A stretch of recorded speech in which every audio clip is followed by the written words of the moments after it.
કેવીની class YouTube ચેનલમાં આપ સરે મિત્રોનું હું દિલથી સ્વાગત કરું છું।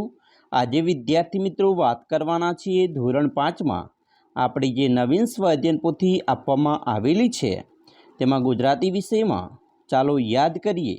જે મિત્રો ભાગ નંબર 1ના પાના નંબર 1 થી 9 ઉપર તમને મળી જશે, જેનું આપણે આ વિડીયોમાં સચોટ સાચું અને સંપૂર્ણ સોલ્યુશન જોવાના છીએ।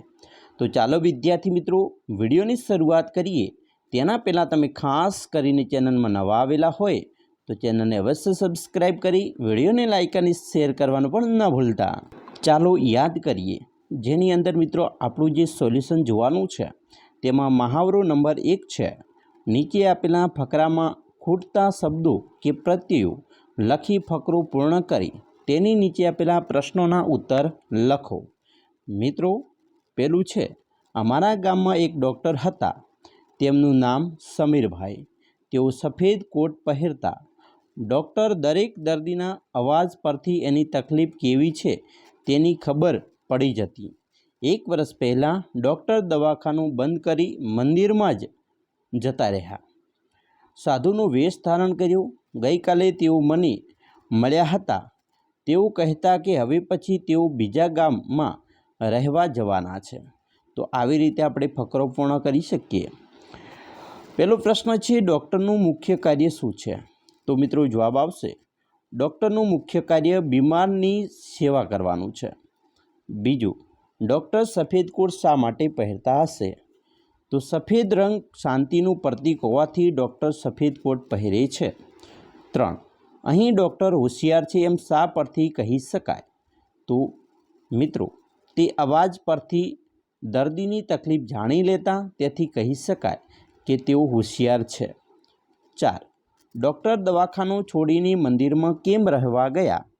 જવાબ, ડૉક્ટર દવાખાનું છોડી સાધુ બની ગયા હતા તેથી મંદિરમાં રહેવા ગયા। 5, ડૉક્ટરે સાધુનો વેશ શા માટે ધારણ કર્યો? જવાબ, ડૉક્ટર હવે સાધુ બની ગયા તેથી સાધુનો વેશ ધારણ કર્યો। આપણે મહાવરો નંબર 2ની વાત કરીશું। નીચે ફકરો આપેલો છે એને વાંચીને પ્રશ્નોના જવાબ લખવાના છે। મિત્રો તમારે પણ આ ફકરો વાંચવાનો છે। પહેલો આપણે પ્રશ્ન જોઈશું ફકરાનો, મહાશિવરાત્રિના દિવસે કોની પૂજા થાય છે? તો આપણો જવાબ આવશે, મહાશિવરાત્રિના દિવસે ભગવાન શંકરની પૂજા થાય છે। 2, આ મેળો કેટલા દિવસ સુધી ચાલે છે? તો આ મેળો 5 દિવસ સુધી ચાલે છે, તમે જોઈ શકો છો અહીંયા। 3, તમે કોઈ મેળામાં ગયા છો? તો તમારો અનુભવ લખો।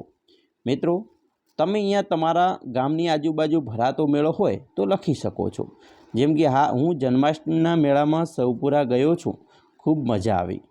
4, તમારા વિસ્તારમાં કયા કયા મેળાઓ યોજાય છે?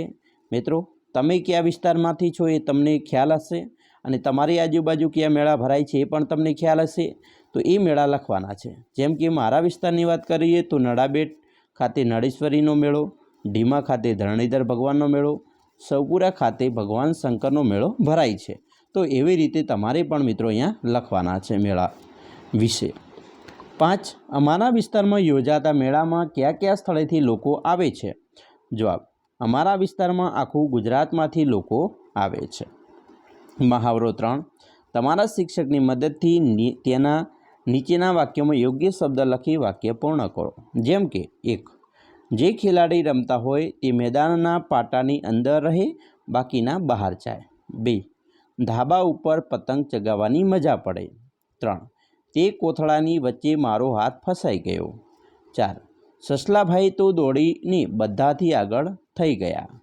5, શિયાળવી બહેન આળસુ હતા, એ બધાથી પાછળ રહી ગયા।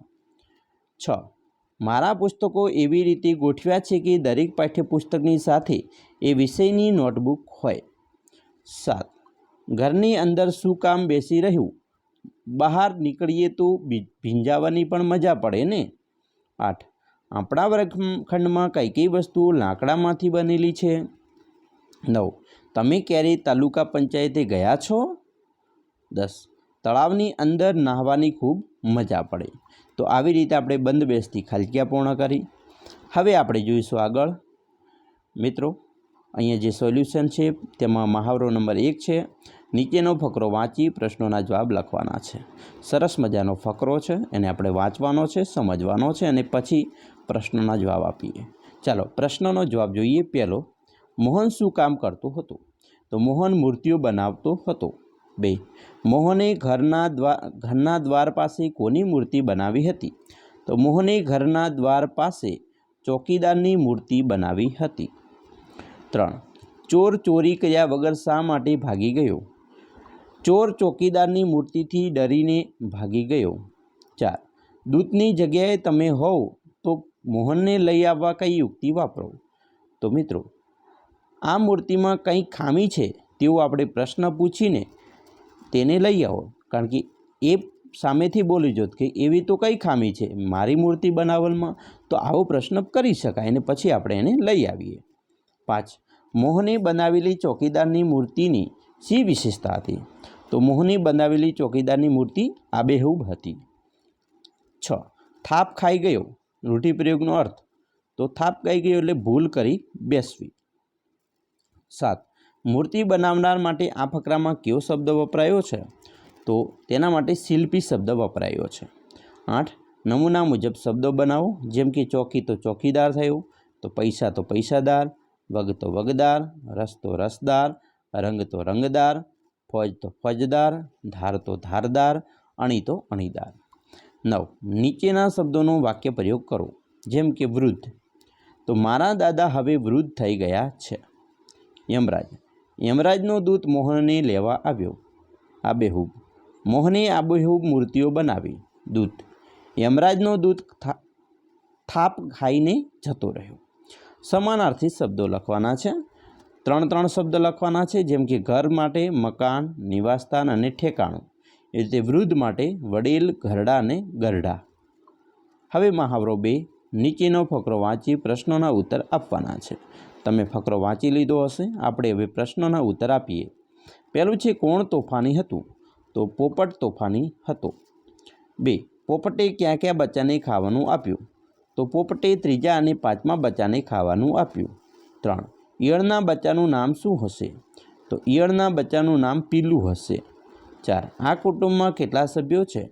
તો આ કુટુંબમાં 7 સભ્યો છે. 5, પોપટીએ ક્યાં ક્યાં બચ્ચાને ખાવાનું આપ્યું? પોપટીએ 2જા અને 4થા બચ્ચાને ખાવાનું આપ્યું. હવે 6થો પ્રશ્ન છે, ખોટો વિકલ્પ છેકી નાખવાનો છે અને ફરીથી લખવાનો છે.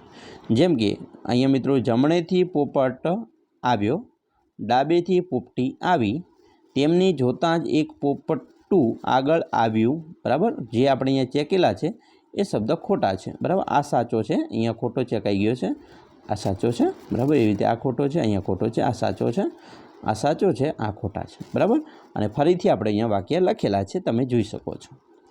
7, કૌંસમાંથી યોગ્ય વિકલ્પ પસંદ કરી ખાલી પૂર્ણ કરો. અહીંયા કૌંસમાં શબ્દ આપેલા છે, તેમાંથી યોગ્ય વિકલ્પ પસંદ કરવાનો છે. ચાલો, પહેલું છે, જમણી બાજુ 2થી કાબર બહેન આવ્યા. 2, શાળામાં બાળકો ભણે છે. 3, ગાયને ઘાસ આપો. 4, કૂવામાંથી પાણી બહાર કાઢો. 5, સસલાએ શિયાળ સાથે દોસ્તી કરી. હવે આપણે મિત્રો આગળ અધ્યય નિષ્પત્તિ છે એની વાત કરીશું, જેમાં મહાવરો 1 છે, નીચેનો ભાવ વ્યક્ત કરતી પંક્તિઓ આપેલા કાવ્યમાંથી શોધીને લખવાની છે. તો અહીંયા મિત્રો જે અલગ અલગ ભાવ બતાવે છે એની કાવ્ય પંક્તિ આપણે લખેલી છે, તમે જોઈ શકો છો. બરાબર, તો આવી રીતે તમારે પણ કાવ્ય પંક્તિ લખવાની છે. જેમ કે 1, પાછલા તે પહોરની ઉડી ગઈ નીંદર, સૌ ઊંઘેને અમે જાગતા જીરે, ઓશિકા ઉપર ઓઢાડી ધાંભળા, ચૂપચાપ ભાઈ બહેન ભાંગતા જીરે. તમે અહીંયા જે મિત્રો જે છે વહેલી, બરાબર, વહેલી પરોઢે નિંદ્રામાં જાગીને ભાઈ બહેન 2 ઓશિકા ઉપર ધાંભળો ઓઢાડી રમવા ભાગી ગયા, એની માટેની પંક્તિ આપણે બોલી. એવી રીતે અહીંયા બીજી પંક્તિ મિત્રો આ જે વાક્ય છે એની હશે. ત્રીજી પંક્તિ મિત્રો આ વાક્ય માટેની છે, ચોથી પંક્તિ આ વાક્ય માટેની અને 5મી પંક્તિ આ વાક્ય માટેની. તો અહીંયા પંક્તિઓ આપેલી છે.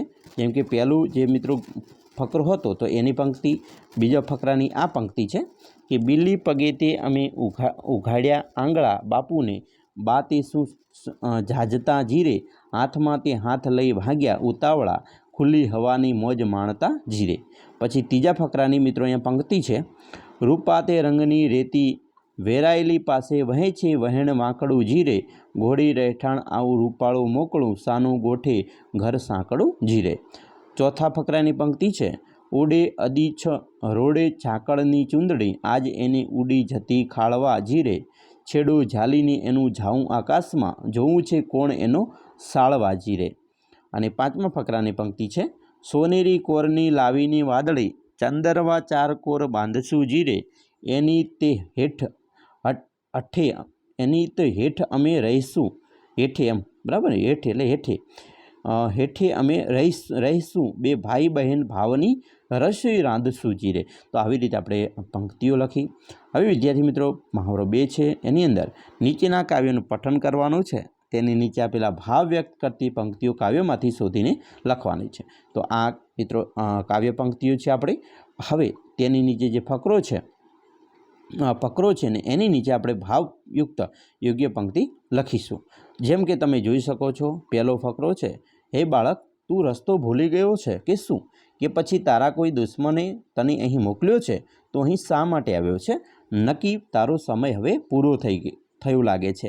તો એના માટે પંક્તિ છે કે કહે રે બાળક તું માર્ગ ભૂલ્યો, કે તારા વેરીએ વળાવ્યો, નીચે તારો કાળ જ ખૂટ્યો, અહીંયા તે સિદ્ધ આવ્યો. તેવી રીતે વિદ્યાર્થી મિત્રો હવે તમે સમજી ગયા છો. આ ફકરા નંબર 2 છે. એવી રીતે ફકરા નંબર 2 છે. તો અહીંયા તેની પંક્તિ છે. આપણે ફકરો નથી વાંચતા, પંક્તિ વાંચીએ. રંગે રૂડો રૂપે રૂપુરો, દિસતો કોડીલો કોડીમણો, તારી માતાએ કેટલા જન્મ્યા તેમાં તું અળખામણો. બરાબર. તેવી રીતે ત્રીજો ફકરો આપેલો છે, એની પંક્તિ છે કે લાખ સવાનો મારો હાર આપું તુજને દરિયો, એટલું મારા નાગથી છાનું આપું રે તુજને ચોચિયો. તેવી રીતે વિદ્યાર્થી મિત્રો ચોથો જે ફકરો છે એની કાવ્ય પંક્તિ છે, ચરણ ચાપી મૂછ મરડી, નાગણે નાગ જગાડ્યો, ઉઠોને બળવંત કોઈ બારણે બાળક આવ્યો. આ રીતે આપણે કાવ્ય પંક્તિ પૂર્ણ કરી. હવે વિદ્યાર્થી મિત્રો મહાવરો 3 છે. નીચેની કાવ્ય પંક્તિઓમાં પદોનો ક્રમ આડોઅવળો થઈ ગયો છે. આ પદો ગોઠવીને યોગ્ય રીતે વાક્ય લખવાનું છે. જેમ કે ઉઠ્યા ખિસકોલી બહેન, તો અહીંયા આડાઅવળું વાક્ય થયું છે, તો ખિસકોલી બહેન ઉઠ્યા. તેવી રીતે આ વાક્ય છે, ઉઠ્યા એવા રૂઠ્યા. બીજું છે પીએ નહીં પાણી. ત્રીજું છે ખાય નહીં. ચોથું છે ખાય નહીં ધાણી. પાંચમું છે ખિસકોલી બહેન હું. પછી પીપળા ભાઈ તો લાવ્યા કુંપળ. અને છેલ્લે ખિસકોલી બહેન હું. આ રીતે વિદ્યાર્થી મિત્રો આપણે આડાવળી પંક્તિને પણ પૂર્ણ કરી. મિત્રો આ હતું તમારું જે ચાલો યાદ કરીએ ધોરણ 5નો મિત્રો જે સ્વાધ્યાય પોથી નવી આવેલી છે તેની અંદર આપણે જોયું. મિત્રો આશા રાખીએ છીએ તમને આપણો વિડીયો ખૂબ જ ઉપયોગી નીવડશે.